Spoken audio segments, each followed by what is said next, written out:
Terry, every once in a while we get into this on the program because an animal somewhere has to be euthanized. And I know a lot of times there's controversy because I think sometimes the public doesn't understand why these decisions are made, whether it be a lion. I can remember when the National Park Service a couple of years ago had to euthanize a baby bison because some tourists had picked it Yep. up and people didn't quite grasp why that's done, and that's because, of course, the mother wasn't going to recognize the animal afterward. But occasionally this does happen, and people have questions as to why. And this just recently happened with a black bear up in Blaine County, right? Yes, and so the department meaning the Magic Valley office, we started receiving reports several weeks ago about a juvenile black bear in the East Fork area between Haley and Ketchum that was getting into, initially, the reports were the bear was getting into residential garbage containers. People would leave the cans out along the side of the house during the week. Pickup is on, say, Thursday morning, and the trash containers on Wednesday night would all start lining the streets. And bears adapt very quickly. Call it smart if you want, but they quickly learn that there's quite a bit of food to be had. If you go in residential neighborhoods, and w- getting a food conditioned bear is not a good thing on many different levels. But this particular bear repeatedly was getting into residential containers, um, bird feed.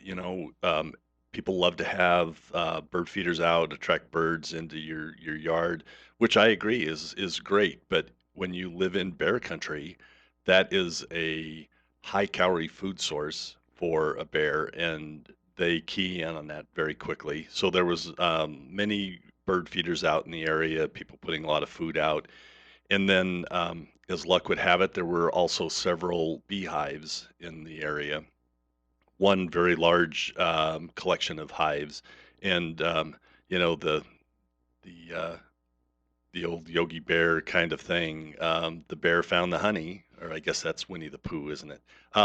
But anyway, the bear started getting into the hives, tearing hives up, causing a lot of property damage.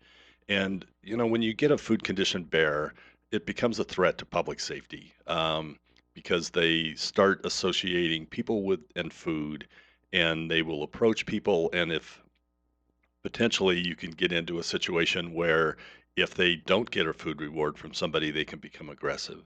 So it really forces our hand, if you will, when we start getting food conditioned bears that stay in residential neighborhoods.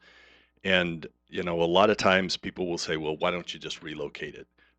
Relocation of food conditioned bears has been shown repeatedly throughout the Western US and Canada that um, the bears many times will come back to the exact same location. Or if they don't, you now have a food conditioned bear that becomes somebody else's problems, if you will. And so relocation of food conditioned bears does not work. And you're really left with only one alternative, and that's to euthanize the bear. Um, these decisions are not made lightly. We have discussions after discussions on these kind of things, but ultimately it comes back to personal behavior on the part of residents and needing to secure their garbage, not putting it out so that bears can have access to it. You remember last winter we talked a lot about mountain lions in the Wood River Valley. Um, be it a dog or excuse me, or a bear that knocks over a garbage can, you've now put that food within reach of skunks, raccoons, and thinking of mountain lions, that's a prey species for them. So, it's kind of one of these unintended consequences is the term I like to use when people don't secure their garbage. I saw a couple of videos, and I shared one with you. It was out of Mexico where these young women encountered a black Hmm. bear on a trail, and that to call that bear aggressive, uh, he got right up there and standing next to one of the young women, and he's actually trying to like tug at her, Yep. Yep. and she stood motionless until he eventually lost interest and left. And then there was a video out of Yellowstone. I think was it Yellowstone? Anyway, the woman was apparently trying to get her picture taken next to a grizzly, and the grizzly just kind of snarled at her, and she ran off. But in both cases, I don't know the story about the first one, but the second case just is rank stupidity. People, I think, and I don't know why this is happening, but I think there are some that forget that these are wild animals. Um, I mean, I love watching bears, and if I saw a mountain lion run across the hillside, that would be the ultimate. But but we need to remember they're wild. And our goal is to appreciate wildlife, um, but let's keep them wild. Let's not get them habituated towards people. That video that you sent me with the young ladies. You know that bear. She did the right thing. She didn't move quickly. She stayed still because at that point that bear was so close to her. Like you say, actually even touching her at some points. That if she would have taken off running, which I'm sure her deep down she really wanted to do, and I wouldn't blame her. But then all of a sudden, you've potentially caused that bear to react differently. That bear obviously has been around people a lot, and that was what I would call a human habituated bear. They Wildlife, and sometimes we see that in other species, is that when they live in very close proximity to people, they um, their normal reaction would be, um, they would want to run, get out of the area because they don't want to be around people. But when a bear, a mountain lion starts to look at people as just part of the landscape and not somebody that they should fear and run away from, that's troubling. On a lighter note, the great video out there just in the last week from the department with the mama bear and the cubs Yep. has gotten a lot of. I don't think anybody's looked at a video from fishing game like that since the beaver drop.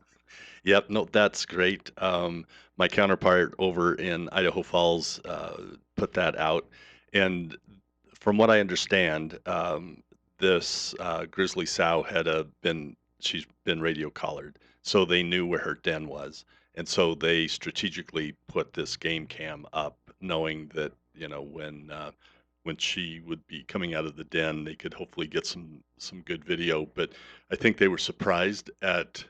I mean, that video is wonderful, and it's just a lot of fun to watch. And because you've got three young of the year cubs that are just having a blast out there, and at times it's raining, it's snowing, it's on the snowbank, but they were just having a blast being out of the den, and it was their first exposure to life outside. I was going to say it shows you a unique look into how mammalian young are pretty much all the same with the way that they play and because that's what it looks like. It's like trying to herd the old line herd cats. Mama's trying to keep track of all of these three, but they're very mischievous. Yep. And so if you're listening and you haven't watched that video, this is going to be a good plug because I wanted to talk about it later in the show. Is our Magic Valley region has a Facebook page, and we have shared that video on our Facebook page. Or if you're friends or have liked fishing game at the statewide level, or the Upper Snake River region also has a Facebook page. So take a look. It's very entertaining. Like you say, sometimes it's nice just to have something you can watch and just sit back and get some chuckles. Yeah, there's not a lot of that going around the world right now. Yeah. The beaver drop, of course, that was before you came back. That was probably that video. I think at the last time I had looked at somewhere over Yeah. a million views, and that was a few years ago that I looked at that, and it already had reached that point.